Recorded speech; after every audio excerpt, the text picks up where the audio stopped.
Hello दोस्तों, welcome back to the CAD engineer. आज हम डिस्कस करेंगे फिल्टर के बारे में। दोस्तों, फिल्टर एक ऐसा डिवाइस है जो रिमूव करता है हमारे हाइड्रोलिक ऑयल और कंप्रेस्ड एयर में से डर्ट को या फिर मेटल पार्टिकल को या डस्ट को या फिर और जो भी कॉन्टेमिनेंट्स उसके अंदर होते हैं उसको। अब ये रिमूव करना क्यों जरूरी है दोस्तों? क्योंकि जो हमारा जब हम रिमूव करेंगे तो ये हमारा वॉल पंप या एक्चुएटर ये डैमेज नहीं होगा और जैम नहीं होगा और ये क्या रहेगा, क्लीन रहेगा और ये ड्यूरेबल हो जाएगा। इसलिए हमें जो हाइड्रोलिक ऑयल है और कंप्रेस्ड एयर है इनको क्लीन करना जरूरी हो जाता है। चलिए दोस्तों, आप बात करें हम इसके वर्किंग प्रिंसिपल। तो दोस्तों, इसका वर्किंग प्रिंसिपल बहुत ही सिंपल। ये क्या करता है, जो हमारा फ्लूइड है या कोई एयर है, इसको फोर्स करता है एक पोरस मटेरियल में से पास होने। जैसे मेश है, पेपर है या वायर स्क्रीन। तो जब ये इसमें से पास हो जाती है तो वो क्या होते हैं, फिल्टर होता है। उसमें से जो डस्ट है, जो मेटल पार्टिकल है या कोई भी पार्टिकल है, उसमें से वो रिमूव हो जाते हैं। डस्ट पार्टिकल रिमूव हो जाते हैं और उसमें ट्रैप हो जाते हैं। तो ये क्या करता है, प्रिवेंट करता है contamination from circulating in the system. तो ये जो कंटेमिनेशन है इनको हमारे सिस्टम में सर्कुलेट होने से प्रिवेंट करता है। चलिए अब बात करेंगे इसके मेन कंपोनेंट्स के बारे में। कौन से मेन कंपोनेंट्स? पहले क्या, फिल्टर हाउसिंग है, इसके अंदर हमारा पूरा सिस्टम। फिर फिल्टर एलिमेंट हो, मीन्स जो पेपर का बना हो गया, वायर वायर वॉश है या फिर सिंथेटिक फाइबर का जो मेन एलिमेंट होगा जो फिल्टर करेंगे उसका हम क्या करेंगे, फिल्टर एलिमेंट। फिर क्या होंगे, सपोर्ट स्क्रीन होंगी जो प्रोवाइड स्ट्रेंथ प्रोवाइड करेंगी। जैसे यहाँ पर सपोर्ट ट्यूब है वैसे सपोर्ट स्क्रीन होगी। फिर बाईपास वॉल होगी, क्या करेंगे, जो हमारा प्रेशर है उसको राइज होने से प्रिवेंट करें। फिर क्या होगा, एंड कैप होंगे और सील जो हमारे लीकेज को प्रिवेंट करेंगे इनलेट पर और आउटलेट पर। वैसे इंडिकेटर सेंसर होंगे, ये हमें बताएंगे कि हमारा जो फिल्टर है वो कितना डर्टी है या फिर उसको कब रिप्लेस करने की हमें जरूरत है।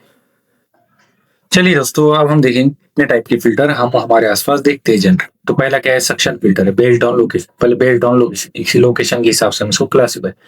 पहला है सक्शन फिल्टर। ये है क्या होगा, पंप से पहले आप प्लेस करें, उससे क्या होगा, जो लार्ज पार्टिकल से हमारे पंप को बचाएगा।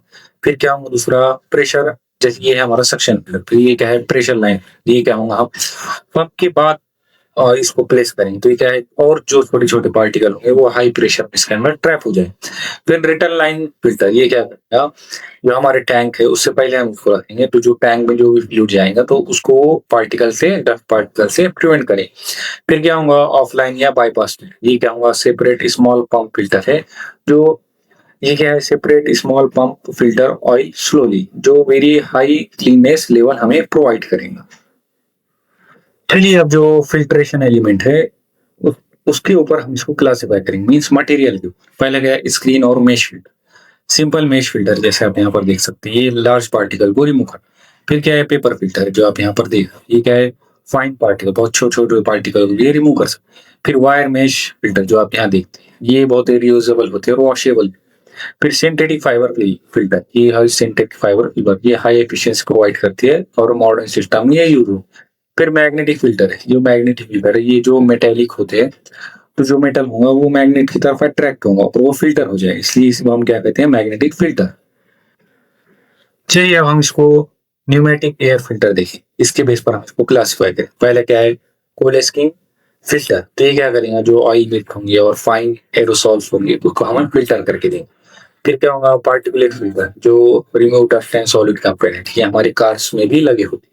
फिर एक्टिवेटेड कार्बन फिल्टर है, जो जो स्मेल को या फिर वेपर्स को रिमूव करे। चलिए दोस्तों, आप फिल्टर्स की प्रॉपर्टीज को, एडवांटेजेस को और एप्लीकेशन को डिस्कस करते हैं। पहली प्रॉपर्टी है micron rating, means 1 to 100 mm micron तक के पार्टिकल को रिमूव कर सकते। फिर फ्लो कैपेसिटी, इसकी how much fluid and air can pass, इसकी भी एक लिमिट हम सेट कर सकते हैं। फिर क्या है, डर्ट होल्डिंग कैपेसिटी, कितना ये डर्ट होल्ड कर सकता है, बाद में उसे रिप्लेस करना पड़ेगा या फिर उसको रीजनरेशन करना पड़ेगा। फिर pressure drop, resistance to flow.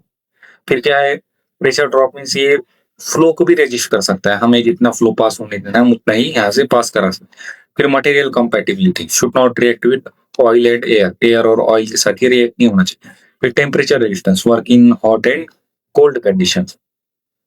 फिर क्या है दोस्तों, एडवांटेजेस क्या है, एडवांटेजेस है इसका पंप को, वॉल को, एक्चुएटर को प्रिवेंट करता है फ्रॉम वियर।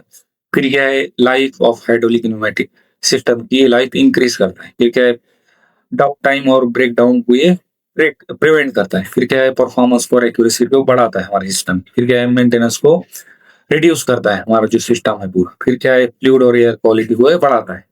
फिर इसके एप्लीकेशन क्या है दोस्तों, एक्सकवेटर, लोडर, रोलर और ट्रैक्टर में इसका यूज करते हैं। फिर मशीन टूल में यूज करते हैं, ऑटोमेटिक सिस्टम में यूज करते हैं, ऑटोमोटिव सिस्टम में, इंडस्ट्रियल ऑटोमेशन में, इंडक्शन मोल्डिंग में, और भी इसके बहुत सारे यूज। दोस्तों अगर आपकी वीडियो पसंद आया तो शेयर कीजिए अपने दोस्तों के साथ और लाइक और सब्सक्राइब कीजिए द गाइड इंजीनियर चैनल। और दोस्तों अगर आपको जो भी टॉपिक पर वीडियो चाहिए तो आप नीचे कमेंट बॉक्स में मुझे बता सकते हैं, या आपको कोई भी डाउट हो तो मुझे कमेंट बॉक्स में बता सकते हैं। और दोस्तों आपको इस वीडियो की लिंक मेरे टेलीग्राम चैनल पर मिल जाएगी, जहां से आप इसको डाउनलोड कर सकते हैं। So thank you so much दोस्तों, मिलते हैं नेक्स्ट वीडियो।